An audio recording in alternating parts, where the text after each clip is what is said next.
Hello everyone, स्वागत है आप सभी का हमारे चैनल पर।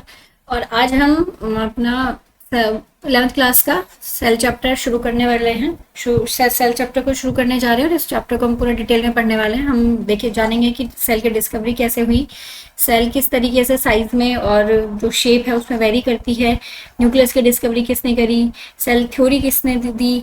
उसके बाद फिर हम करेंगे सेल के अंदर क्या क्या चीज़ें प्रेजेंट है और उनका क्या क्या इंपॉर्टेंट रोल है। प्रोकैरियोटिक यूकैरियोटिक सेल में डिफरेंस देखेंगे, एनिमल सेल और प्लांट सेल में क्या डिफरेंस है, वो सारी चीज़ें हम डिटेल में पढ़ेंगे। और चैप्टर को पूरा करने के बाद हम नीट के पीवाईक्यू भी डिस्कस करेंगे कि नीट में किस किस तरीके के क्वेश्चन जो हैं वो इससे पूछे हैं और आगे आने वाले क्वेश्चन में भी किस किस तरीके के क्वेश्चन नीट में इससे पूछे जा सकते हैं। तो चलिए शुरू करते हैं अपने चैप्टर को। तो सबसे पहले बात करते हैं सेल की कि सेल क्या है। Cell is the fundamental unit of life. Cell हमारी फंडामेंटल यूनिट है। सेल को बेसिक यूनिट ऑफ लाइफ भी कहा जाता है और सेल को structural and functional unit of life कहा जाता है। लिविंग ऑर्गेनिज्म की स्ट्रक्चरल एंड फंक्शनल यूनिट कहते हैं। क्यों कहते हैं? क्योंकि जितने भी लिविंग ऑर्गेनिज्म हैं वो सब किससे मिलकर बने हैं? All are made up of cell. जितने भी लिविंग ऑर्गेनिज्म हैं वो सब किससे मिलकर बने हैं? सेल से मिलकर बने। कोई भी ऐसा लिविंग ऑर्गेनिज्म नहीं है जो सेल से मिलकर नहीं बना हो। जो सेल है, cell is capable of independent existence. Cell is capable of independent existence. Cell अकेले ही सर्वाइव कर सकती है, इंडिपेंडेंट एग्जिस्टेंस के लिए केपेबल है।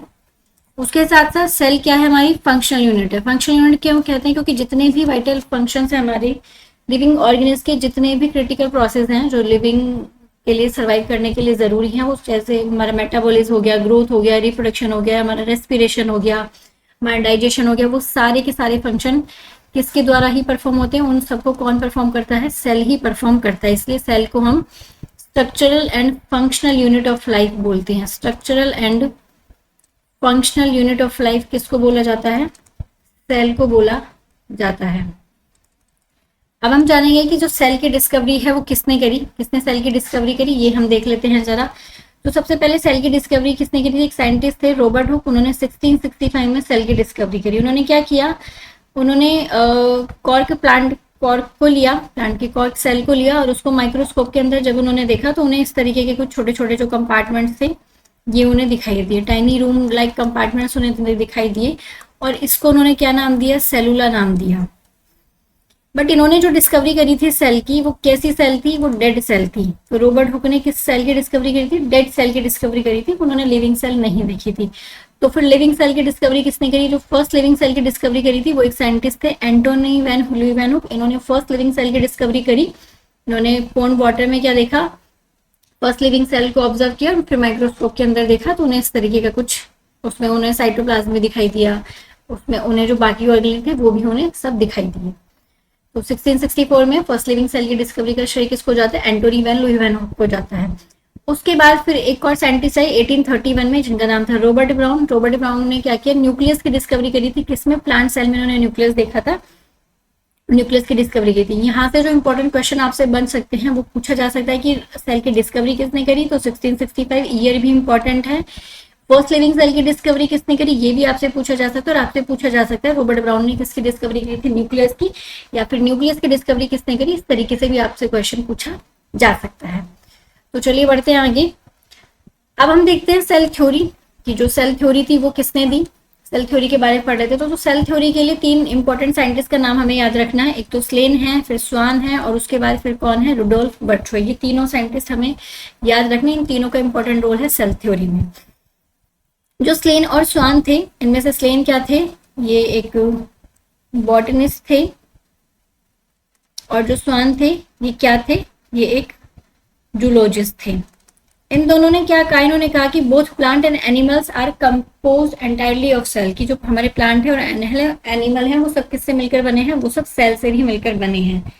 तो स्लेन ने 1838 में ये बात कही थी कि that all plants are made up of cell. फिर स्वान ने 1839 में क्या कहा था? Animal cells have a plasma membrane. की एनिमल सेल की चारों तरफ एक थिन लेयर है जिसको हम क्या बोलते हैं? प्लाज्मा मेम्ब्रेन बोलते हैं। और जो प्लांट की जो सेल वॉल है वो उनका क्या है? डिस्टिंक्ट फीचर है कि सिर्फ और सिर्फ किसके पास प्रेजेंट होती है? वो सिर्फ और सिर्फ प्लांट सेल के पास ही प्रेजेंट होती है। ये बात भी किसने कही थी? ये बात भी स्लेन ने ही कही थी कि जो सेल वॉल है वो प्लांट सेल का ही क्या है? एक डिस्टिंक्ट फीचर है। अब ये जो दोनों साइंटिस्ट थे ये क्या बता चुके थे कि all organisms are cell based, सब सेल से मिलकर बने हैं, सेल बेसिक और स्ट्रक्चर यूनिट है, ये बोल चुके थे। लेकिन ये नहीं बता पाए कि जो नई सेल बन रही हैं, न्यू सेल का जो ओरिजिन हो रहा है वो किस तरीके से ओरिजिन हो रहा है, न्यू सेल का, न्यू सेल बन कैसे रही है। इसके लिए फिर एक साइंटिस्ट आए 1855 में जिनका नाम था रुडोल्फ वर्च्यू। इन्होंने क्या करी, सेल थ्योरी को मॉडिफाई किया। तो मॉडिफिकेशन ऑफ सेल थ्योरी किसने करी, रुडोल्फ वर्च्यू ने करी। इन्होंने सेल थ्योरी को मॉडिफाई किया और फिर उन्होंने सेलुलर ओरिजिन का प्रिंसिपल दिया। इन्होंने ये बताया कि नई सेल बन कैसे रही है। इन्होंने कहा ओमनिस सेलुला ई सेलुला, ये लैटिन फ्रेज है जिसका मतलब है कि जितनी भी नई सेल बन रही हैं वो सब किससे मिलकर बन रही हैं, प्री एग्जिस्टिंग सेल से ही मिलकर बन रही हैं। ये बात इन्होंने कही थी। तो अब मॉडर्न सेल थ्योरी हमें क्या क्या बताती है, वो बताती है all organisms are cell based, सब सेल से मिलकर बने हैं, cell is basic structural and functional unit and all cells are arise from pre existing cell, जो कि हमें मॉडर्न थ्योरी में बताया जाता है। अब सेल थ्योरी का एक एक्सेप्शन है जो हमें याद रखना है, इंपॉर्टेंट है। सेल थ्योरी का एक्सेप्शन है क्या, वायरस। वायरस क्यों सेल थ्योरी का एक्सेप्शन है, क्योंकि हमें पता है वायरस क्या है, ए सेलुलर बॉडी है।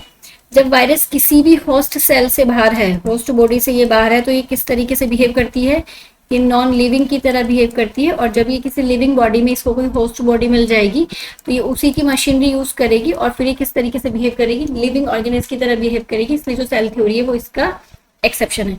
उसके बाद एक और एक्सेप्शन है सेल थ्योरी का कि जो सेल थ्योरी है वो ये नहीं बता पाई कि जो पहली सेल ओरिजिनेट हुई थी वो किस तरीके से ओरिजिनेट हुई थी।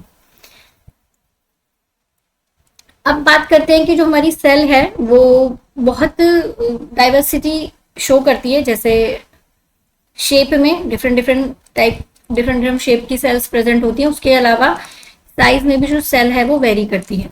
जैसे सबसे पहले बात करते हैं हम सबसे छोटी सेल की, तो सेल का सबसे छोटा साइज 0.3 माइक्रोमीटर का होता है, जो कि कौन है, माइक्रोप्लाज्मा है।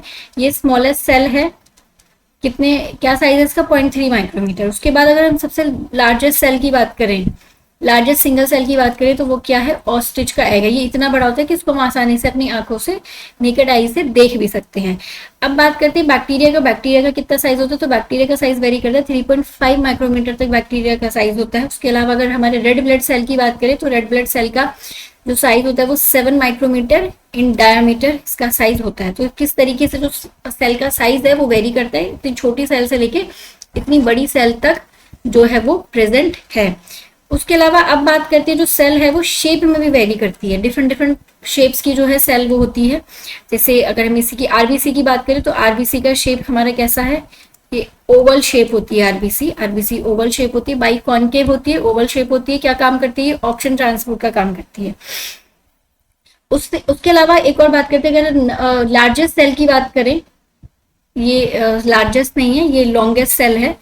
तो अगर हम लॉन्गेस्ट सेल की बात करें, सबसे लंबी सेल की बात करें, तो लॉन्गेस्ट सेल हमारी क्या है, नर्व सेल हमारी लॉन्गेस्ट सेल है। लार्जेस्ट सेल है ऑस्ट्रिच का है, स्मॉलेस्ट सेल है हमारी माइक्रोप्लाज्मा, और लॉन्गेस्ट सेल सबसे लंबाई में अगर कोई सबसे लंबी सेल है तो वो कौन है, नर्व सेल सबसे लंबी सेल है।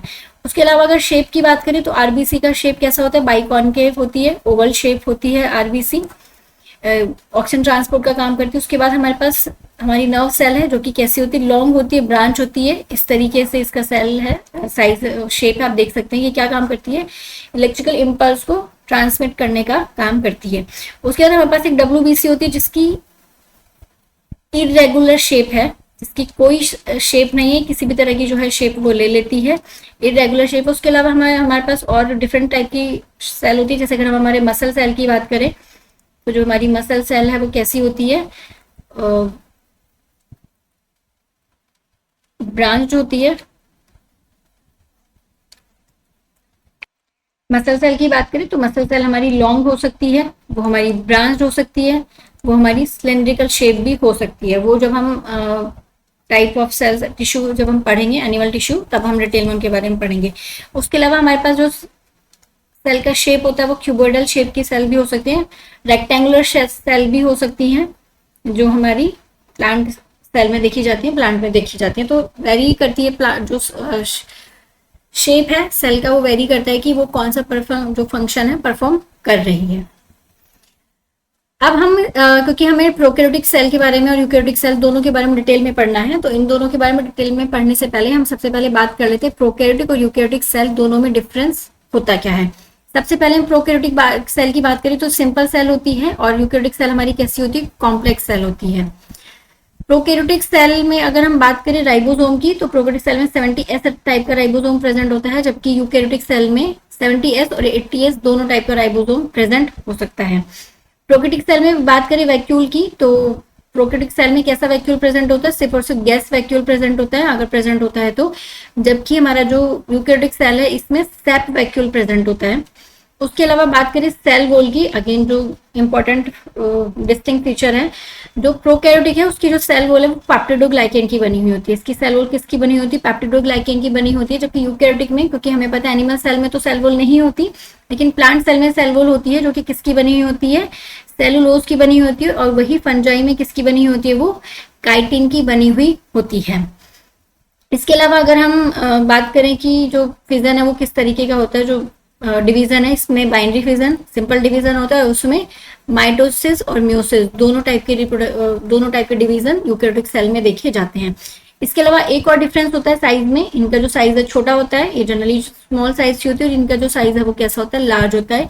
ये सिंपल होती है, कॉम्प्लेक्स सेल होती है। इसके अलावा इनका जो डीएनए है वो सर्कुलर हो रहा है और नेकेड डीएनए होता है, नेकेड डीएनए है। इस तरीके से आप देखो साइटोप्लाज्म है, साइटोप्लाज्म में इनका जो जेनेटिक मटेरियल है वो ऐसे प्रेजेंट है, जबकि इनके पास एक वेल डिफाइंड न्यूक्लियस प्रेजेंट होता है, और उसी न्यूक्लियस के अंदर इनका क्या है, जो जेनेटिक मटेरियल होता है वो प्रेजेंट होता है। वो इस तरीके से साइटोप्लाज्म प्रेजेंट नहीं होता, वेल डिफाइंड न्यूक्लियस प्रेजेंट होता है, जबकि इनके पास वेल डिफाइंड न्यूक्लियस एब्सेंट होता है। ये मेजर रीजन होता है दोनों में डिफरेंस का।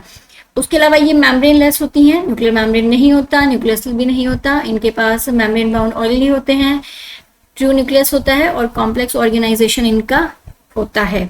तो ये मेजर डिफरेंस है यूकैरियोटिक और प्रोकैरियोटिक सेल में। आपको एग्जाम में पूछा जा सकता है, पीवाईक्यू मतलब एमसीक्यू फॉर्म में पूछा जा सकता है, और आपसे अगर आप अभी 11th क्लास का आप एग्जाम देंगे तो हो सकता है आपसे डिस्क्रिप्टिव में भी ये पूछा जाए। अब नेक्स्ट वीडियो में हम प्रोकैरियोटिक सेल को डिटेल में डिस्कस करेंगे, उसके एक एक फंक्शन की हम बात करेंगे, फिर उसके बाद हम क्या करेंगे, यूकैरियोटिक सेल को डिटेल में डिस्कस करेंगे। प्रोकैरियोटिक सेल के पास एक और डिस्टिंक्ट फीचर होता है, इसके पास प्लाज्मिड प्रेजेंट होता है, एक्स्ट्रा सेलुलर क्या है, इसके पास ये जेनेटिक मटेरियल प्रेजेंट होता है, जो कि किसके पास नहीं होता, यूकैरियोटिक में ये प्रेजेंट नहीं होता। तो अगर आप इन सबका स्क्रीनशॉट भी लेना चाहते हैं तो स्क्रीनशॉट आप इनका ले सकते हैं फर्दर रिवीजन के लिए। मैं 1 मिनट के लिए क्या कर लेती हूँ, पॉज कर लेती हूँ। अगर आपको इन सभी का स्क्रीनशॉट चाहिए तो you can take the screenshot of the picture also, तभी ये ले सकते हैं स्क्रीनशॉट। के बाद इसका भी स्क्रीनशॉट आप ले सकते हैं। मैंने इंपॉर्टेंट पॉइंट जो है वो भी मार्क किए हुए हैं, जो इंपॉर्टेंट पॉइंट्स हैं वो भी सब मार्क है, तो जहां से आपको क्वेश्चन पूछा जा सकता है।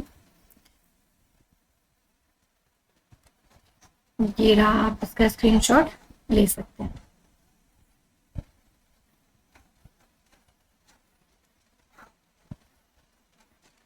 तो चलिए मिलते हैं नेक्स्ट वीडियो में।